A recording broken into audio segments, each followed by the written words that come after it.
शाहजहाँ। शाहजहाँ का नाम सुनते ही जो हमारे दिमाग में सबसे पहले पिक्चर क्लिक होती है, वह होती है ताजमहल की। तो ये वही शाहजहाँ हैं जिन्होंने आगरा में ताजमहल बनवाया था और जिसमें उन्होंने सफ़ेद संगमरमर का यूज़ किया था। और जो इनके द्वारा बनाई गई जो बिल्डिंग्स थी उस समय की, वो अभी तक हमारे भारत में हैं, अभी तक हम लोग वहाँ पर विज़िट करते हैं। इन्होंने सिर्फ़ आगरा का एक ताजमहल ही भारत को प्रदान नहीं किया था, इन्होंने उसके साथ-साथ दीवाने आम, दीवाने खास, जामा मस्जिद और लाल किला और ये बिल्डिंग्स के और अपने पिता जहांगीर का मकबरा, इन बिल्डिंग्स के बारे में तो आपने सुन भी रखा होगा और बहुत सारे लोग आपने वहाँ विजिट भी किया होगा, घूम के भी आए होंगे। लेकिन तख्ते ताउस तख्ते ताउस इन्होंने एक सिंहासन का निर्माण करवाया था जिसके बारे में बहुत ही कम लोगों को पता है और उसमें इन्होंने कोहिनूर हीरा जड़वाया था। और इस हीरे को बाद में जो नादिर शाह का आक्रमण, जब नादिर शाह आया था उसने भारत का आक्रमण किया था, तब उस मयूर सिंहासन पे में से निकाल के वे चुराकर भाग गया था, जिसको बाद में जो हमारे सरदार रणजीत सिंह जी हैं वे वापस लेकर आए थे। और जब वो इंग्लिश आए थे, जो अंग्रेज लोग आए थे बाद में, वह हीरा भारत से अपने वहीं देश ले गए और अभी तक वह हीरा जो कोहिनूर है उनके म्यूजियम में रखा गया है। तो शाहजहाँ के द्वारा हमें बहुत सारी इतनी अच्छी जो इमारतें हैं वह मिली और साथ ही साथ जो शाहजहाँ का समय है वह गोल्डन आर्किटेक्ट पीरियड के नाम से जाना जाता है, यानी जो वास्तुकला का जो स्वर्णिम काल था उसके नाम से शाहजहाँ का नाम विख्यात है। इसी के साथ शाहजहाँ के इतने ग्लोरियस पीरियड के बारे में तो आप जानते हो, इनका एक व्हाइट फेस है, इस बारे में तो सभी को मालूम है। तो क्या आपको पता है कि इनके जो लास्ट डे थे वो ब्लैक डेज थे? ऐसा क्यों था? लास्ट डे इनके इतने ब्लैक डेज के रूप में क्यों गुजरे? अगर क्योंकि सब लोगों को अभी तक इनके व्हाइट डेज या ग्लोरियस पीरियड्स के बारे में ही जानकारी है। तो आज के हम इस लेक्चर में इनके जो पूरा जो इनका रूलिंग टाइम है, जो पूरा ओवरऑल इनका पीरियड है उसके बारे में जानेंगे और जानेंगे कि उसके पीछे का रहस्य कि भाई इनके लास्ट के दिन इतने बुरे क्यों बीते। और जो इतिहासकार हैं उनके समय में इनके ऊपर एक व्यंग्य करते हैं कि भाई जो शाहजहाँ है वह खून की नदी तैरकर सिंहासन पर बैठा था। तो शाहजहाँ ने ऐसा क्या काम किया था जो इतिहासकारों ने इसको ये एक लाइन दी। तो आज इसी के बारे में हम पता करेंगे और मेरे साथ पता करोगे आप लोग। आज मैं आपको इनके बारे में कि भाई ऐसा क्या हुआ था जो इतिहासकारों ने इनके बारे में यह बात लिखी और कहाँ पर, आपके अपने चैनल एरा एजुकेशन ट्यूटोरियल पर। Have you ever felt? Are you listening? Ever felt? Are you listening? Listening? Damn.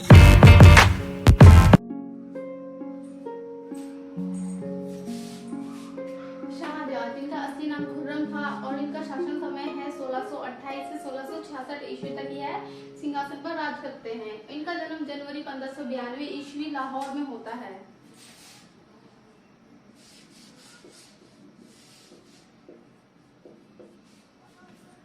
और इनकी माता थी जगत गोसाई जो कि एक राजपूत कन्या थी। इनके पिता जहांगीर उर्फ सलीम थे। और शिक्षा की बात की जाए तो जो हमारे खुर्रम हैं इनको ईरानी संस्कृति व सभ्यता के अनुरूप शिक्षा दी गई थी, क्योंकि जो इनके दादा अकबर थे उन्हें ईरानी संस्कृति व सभ्यता से बहुत लगाव था। तो वह चाहते थे कि उनके पोते को इसी ईरानी संस्कृति के सभ्यता से अवगत कराया जाए। और दूसरा, खुद खुर्रम भी बचपन से बड़े ही होनहार थे। इस प्रकार से एक शहजादे के अनुरूप जो खुर्रम है उनको सर्वोत्तम शिक्षा दी गई थी। विवाह इनका अर्जंद बानो यानी मुमताज महल से इनका विवाह होता है। और जो उनका असली नाम है अर्जंद बानो, बाद में यह उनको मुमताज महल नाम देते हैं। और यही इनकी सबसे जो प्रिय पत्नी थी और इन्हीं की याद में ये आगे जाके क्या बनाते हैं, ताजमहल बनवाते हैं। और यह जो मुमताज महल है ये आसफ खान की बेटी थी। बेटी किसकी थी? आसफ खान। और ये आसफ खान था जो इनके पिता जहांगीर की जो दूसरी पत्नी थी नूर जहां, उनका भाई था ये आसफ खान। और ये आसफ खान की बेटी थी अर्जुन बानो, और जिसका विवाह होता है मुमताज महल से, और इसी की याद में क्या बनाता है आगे जाके शाहजहां आगरे में ताजमहल। ठीक है स्टूडेंट्स, और उसके बाद राज्य अभिषेक की बात करने से पहले हम बात करेंगे इसके ऊपर। इसको थोड़ा ध्यान से समझना, और इसको समझने के बाद आपको एक रहस्य, एक क्वेश्चन का आंसर मिल जाएगा, क्योंकि राज्य अभिषेक से पहले हम इसके बारे में बात करना जरूरी है। और स्टूडेंट्स आपको एक बात और बता दूं कि ये हिस्ट्री है, और ये जो मुगल पीरियड है ये एक फैमिली ट्री चलता आ रहा है। तो सारे जो मैं लेक्चर बना रही हूँ, जितने भी जो ये मुगल रूलर हैं, इनका जो लेक्चर है ये आपस में इंटरकनेक्टेड है। तो अगर आप अलग अलग सेपरेट देखोगे और पिछले के वीडियोस नहीं देखोगे तो आप स्टोरी को रिलेट नहीं कर पाओगे। क्योंकि जो मैंने खुर्रम के बारे में लास्ट जो इनके पिता जहांगीर का लेक्चर जब मैंने करवाया था, तो हमारी कुछ बातें उसी लेक्चर में हो गई थी। अगर आपने वो लेक्चर पहले देखा होगा तो आप इस चीज को बड़े आसानी से समझ पाओगे। ठीक है, तो जब इनके पिता जहांगीर शासन कर रहे होते हैं, तो जब खुर्रम क्या है कि अपने जो गद्दी पाने के लिए बड़ा ही एक लंबा षड्यंत्र रचकर गद्दी तक पहुंचता है। इसके लिए वह इसका भाई खुसरो है, शहरयार है और दानियाल, ये भी अपने टाइम में 4 भाई होते हैं। और उसके बाद ये जो इसका बड़ा भाई है खुसरो, उसके 2 बेटे दावर बख्श और गस्सास से, और शहरयार और दानियाल के 2 पुत्र तहमूस और होशांग, इनको क्या करता है उस समय में मरवा देता है। इस प्रकार से यह सीधे 5 लोगों को, बेचारे 5 बेगुनाह लोगों को उस समय हत्या करवा देता है। और इसी कारण से 5 बेगुनाहों की हत्या करवाने के कारण ही जो इतिहास में जो हमारे इतिहासकार हैं, इनके बारे में यह लाइन लिखी, इनको यह लाइन दी गई कि शाहजहां रक्त की नदी तैर कर ही सिंहासन तक पहुंचा था। तो ठीक है स्टूडेंट्स, आपको एक बात अभी पता चल गई, बेगुनाहों का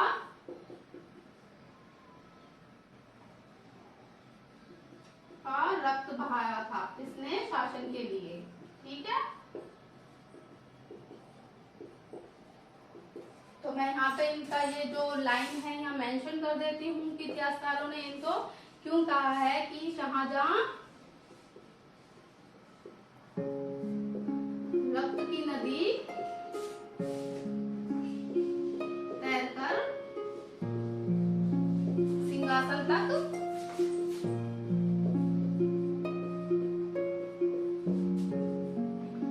पहुंचा था। तो समझ पा रहे कितना बड़ा बड़ा षड्यंत्र रचते थे ये लोग, तब जाके ये गति प्राप्त करते थे। तो इसका ये पहुंच तो गया सिंहासन तक, इसने सिंहासन हासिल तो कर लिया, लेकिन इसको इसका बाद में भुगतान भी करना पड़ेगा, इसको इसका पूरा परिणाम भी झेलना पड़ेगा कि इसने इतनी बड़ी जो एक इतना गंदा जो षड्यंत्र करा, जो 5 बेगुनाहों को मारा था, उसका फल भी तो इसको मिलना था। तो आगे हम उसी की बात करेंगे। तो अभी जब ये इसने इन सबको मरवा दिया, इनसे सबसे इन्होंने जीत हासिल कर ली, तो अब बात आ गई इसकी राज्याभिषेक की। तो जब ये जीत हासिल करके आता है, अपने रास्ते के सारे जो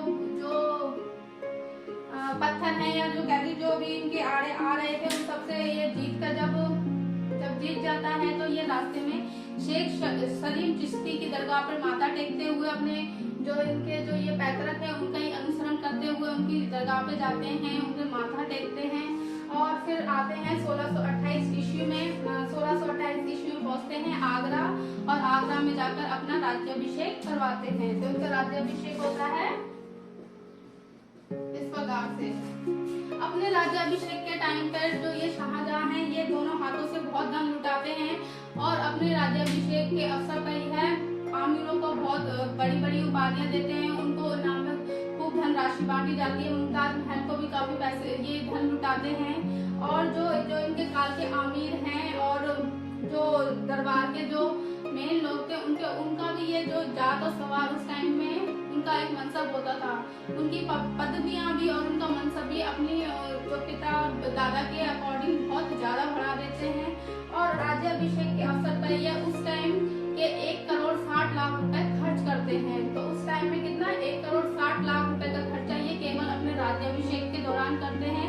और आगे तक इनका जो काल है, जो हमारा ये आर्किटेक्चर का भी इतना अच्छा जो इनका एरा खोल के उन इमारतों पर पैसा खर्च करते हैं। गद्दी पर बैठने के बाद अगर हम शाहजहां की विजय की बात करें तो उत्तर और दक्षिण भारत की विजय, जैसा कि इनके दादा अकबर ने पहले से ही विजित की हुई थी, और जहांगीर जो उनके पिता, उनकी कोई विशेष विजयों के बारे में कोई ज्यादा उन्होंने काम किया ही नहीं था, कुछ ज्यादा उन्होंने कोई विजय की ही नहीं थी। उसके बाद जब शाहजहां का नंबर आता है तो उत्तर भारत तो उसके पास ऑलरेडी है, उत्तर और दक्षिण भारत दोनों होते हैं, लेकिन वह दक्षिण भारत में और भी राज्य विजित करता है। यह जो 3 राज्य हैं, ये खानदेश, बरार और असीरगढ़। ये असीरगढ़ जो है ये अकबर द्वारा उस समय में ही दक्षिण भारत में विजित कर लिए जाते हैं, और जैसा कि असीरगढ़ अकबर की लास्ट विजय होती है। इसके बाद जो इनके ये पोते हैं शाहजहां, इसमें 2 विजय और एड ऑन कर देते हैं। इसमें 2 जो राज्य हैं वह जो शाहजहां है उस पर कब्जा कर लेते हैं। इस प्रकार से वह गोलकुंडा और बीजापुर को अपने समय में दक्षिण भारत के राज्यों में जोड़ लेते हैं। ठीक है, इसी के साथ आप एक पॉइंट और नोट कीजिए स्टूडेंट, जब शाहजहां अपने के राज्याभिषेक के समय में जो आगरा शहर है उसका नाम बदलकर अपने दादा के नाम पर अकबराबाद रख देता है। तो ये पॉइंट्स नोट कर लेना, मैं यहाँ पे लिख देती हूँ कि राज्याभिषेक के दौरान तो वह आगरा शहर का नाम बदलकर क्या कर देता है, अपने दादा के नाम पर अकबराबाद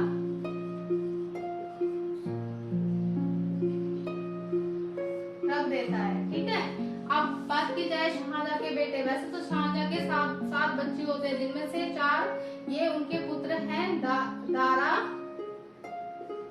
शुजा, औरंगजेब और मुराद, और 3 पुत्रियां थी। यह इन बच्चों की प्राप्ति इनको अपनी प्रिय पत्नी मुमताज महल से होती है। वह इनके 14 बच्चों को जन्म देती है, लेकिन 14वें बच्चे के जन्म के दौरान प्रसव पीड़ा में उनकी मृत्यु हो जाती है, और इस प्रकार से इनके 14 बच्चे होते हैं, लेकिन उनमें से केवल 7 बच्चे ही जीवित होते हैं, और जिनमें से 4 बेटे ये और 3 इनकी पुत्रियां होती है। इस प्रकार से इनको 7 बच्चे होते हैं। और अब यहीं जाकर जो शाहजहां की जो लाइफ में टर्निंग पॉइंट आएगा, जो यहाँ से शाहजहां की लाइफ में एक जो मुड़ाव आएगा, वो आएगा इन 4 पुत्रों में गद्दी को लेकर हुए संघर्ष को लेकर। तो जो इतिहास में शाहजहां के टाइम पे जो वॉर बहुत फेमस है, जो संघर्ष बहुत फेमस है, और जो इनके 4 पुत्रों के बीच होता है वह वॉर होता है उत्तराधिकारी का संघर्ष कह दीजिए, युद्ध कह दीजिए। ठीक है, ये इनके जो शाहजहां है इनके समय का एक बहुत ही महत्वपूर्ण पॉइंट है, और जिसमें इसको वॉर ऑफ सक्सीजर्स के नाम से भी आपको हिस्ट्री में पढ़ने को मिलता है। अब यहीं से हम शाहजहां के बारे में, उनकी लाइफ के बारे में एक बहुत बड़ा टर्निंग पॉइंट, और जो उनके दुख भरे दिन थे वो यहीं से इस वॉर के शुरू होने के साथ ही शुरू हो जाते हैं। यहीं से जो शाहजहां का जो समय है वो नीचे की तरफ गिरने लगता है, पतन की ओर जाने लगता है, और शाहजहां के टाइम से ही जो मुगल पीरियड है उसका डेक्लाइन भी शुरू हो जाता है। ठीक है स्टूडेंट्स, तो स्टूडेंट्स अब बात करेंगे पूरे लेक्चर के जो ये स्पेशल पार्ट के बारे में कि वॉर ऑफ सक्सीजर्स, और बात करेंगे शाहजहां की लाइफ में एक आने वाले बहुत बड़े चेंज की।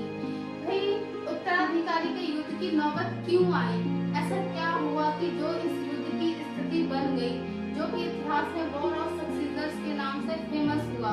क्या कारण था, क्या किस वजह से इस वॉर की जरूरत हो गई। तो बात ऐसी हो गई कि भाई शाहजहां है उम्र के साथ बूढ़ा होता आ रहा था, तो उसकी तबीयत थोड़ी बिगड़ने लगी। तो इनके जो चिकित्सक थे उन्हें परामर्श देते हैं कि आप अपना स्थान परिवर्तन कर लीजिए, जिससे कि आपकी हेल्थ में सुधार आएगा। तो जिस कारण से जो बूढ़ा बादशाह है वह अपना जो जलवायु परिवर्तन के लिए आगरा शिफ्ट हो जाता है, और वह आगरा के किले में ही रहना शुरू कर देता है।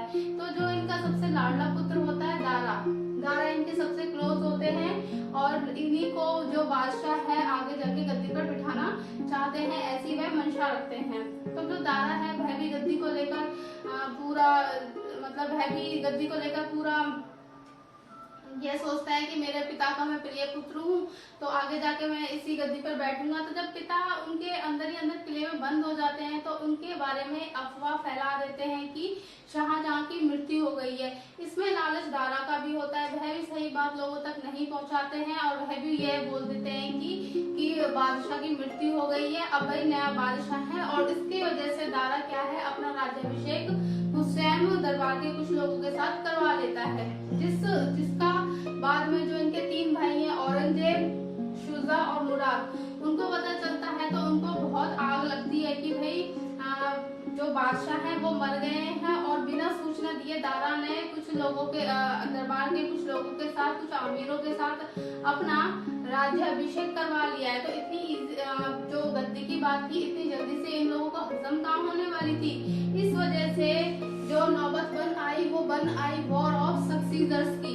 तो फिर क्या था, फिर चारों भाइयों में युद्ध होना था और युद्ध के लिए क्या थी, जो ये 3 गुट में डिवाइड हो गए और इसके लिए इन्होंने 3 ही लड़ाइयां लड़ी, जो कि इस गद्दी के जो अगले मुगल शासक के लिए प्रबल दावेदार को चुनने वाली थी। तो इस प्रकार से जो शाहजहां के बेटे हैं 3 ग्रुपों में, 3 दलों में डिवाइड हो जाते हैं और आप पहुंचते हैं युद्ध के मैदान में युद्ध करने के लिए। तो जो इनके 3 गुट में जो होते हैं, औरंगजेब,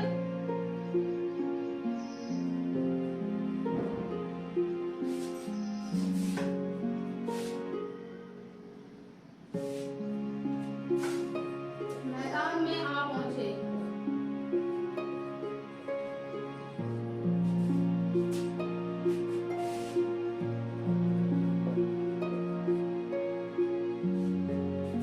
दारा, शुजा और एक साइड हो जाता है औरंगजेब और मुराद। ये दोनों क्या है, एक दल बना लेते हैं कि हम दोनों मिलकर इन दोनों को हराएंगे।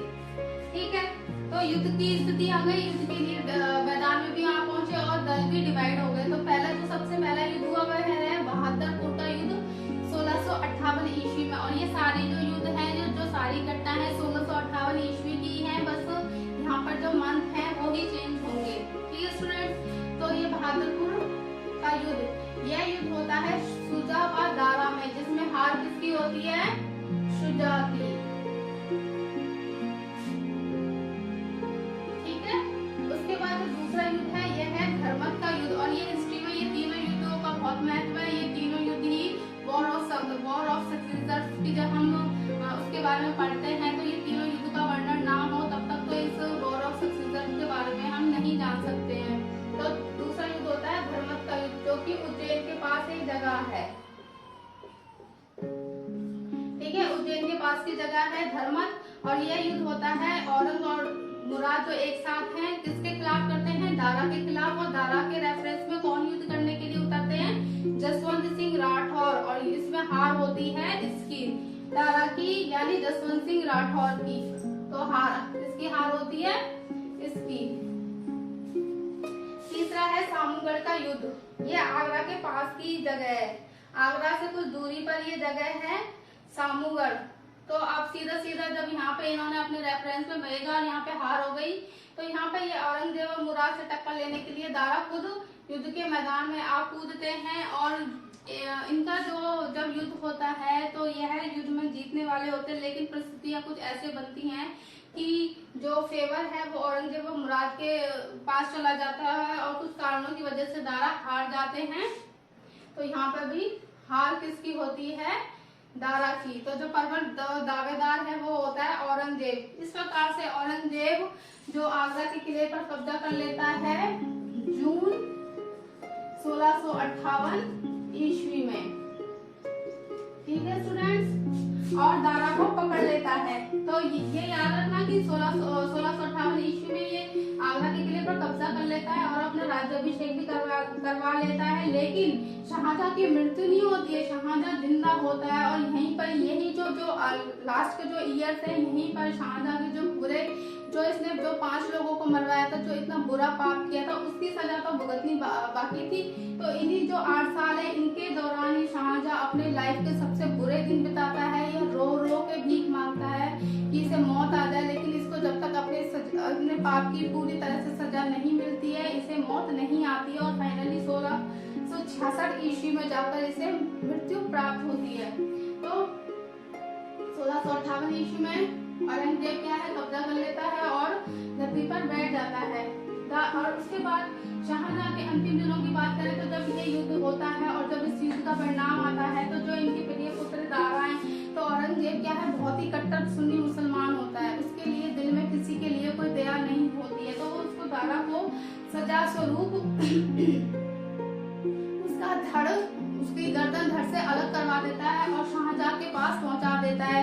लेकिन शाहजहां उसके धड़ को नहीं देख पाते हैं। तो जो उनकी जो सजा थी वो शाहजहां की यही थी कि उन्हें अपने जीते जी अपने 2 बेटों की मृत्यु और एक पुत्र का वियोग सदा के लिए वह कहीं गायब हो जाता है, वह उनको झेलना पड़ता है। तो वो क्या करता है, अपने दो बेटों की मृत्यु देखता है अपने जीते जी और एक का वियोग। दारा की मृत्यु तो औरंगजेब इतनी बुरी तरीके से करवाता है कि उनका जो धड़ है, वो उनका सर है, धड़ से अलग करवा देता है। उसके बाद उसके धड़ को पूरे आगरा के बाजार में घुमाता है और उसके गले में उसके ऊपर पूरी काली पोत देता है और इतनी चमड़ी से इतनी गंदी तरीके से उसको सजा दी जाती है कि जिसको देख के दिल दहल जाए। और जब बात करें शाहजहां की, शाहजहां को उम्र भर के लिए जो आगरा के किले में वो पहले नजरबंद थे, उसी में उसको सदा के लिए आगे जाके पूरे टाइम के लिए कैद कर देता है, जहाँ पर उनकी जो शाहजहां का साथ देती है उसकी बेटी जहां आरा, सिर्फ जहां आरा ही उसके साथ, उसके मरने तक ही उसके साथ रहती है उस किले में और उनकी देखभाल करती है। इस दौरान जो औरंगजेब है शाहजहां की किसी प्रकार से कोई मदद नहीं करता है, बल्कि जो शाहजहां की कोई डाक आती थी उसको भी पहले से खोल के देख लेता था कि कहीं मेरा पिता मेरे खिलाफ कोई षड्यंत्र तो नहीं रच रहा। इसके साथ ही साथ उसने शाहजहां की सारी सेवाएं बंद कर दी थी।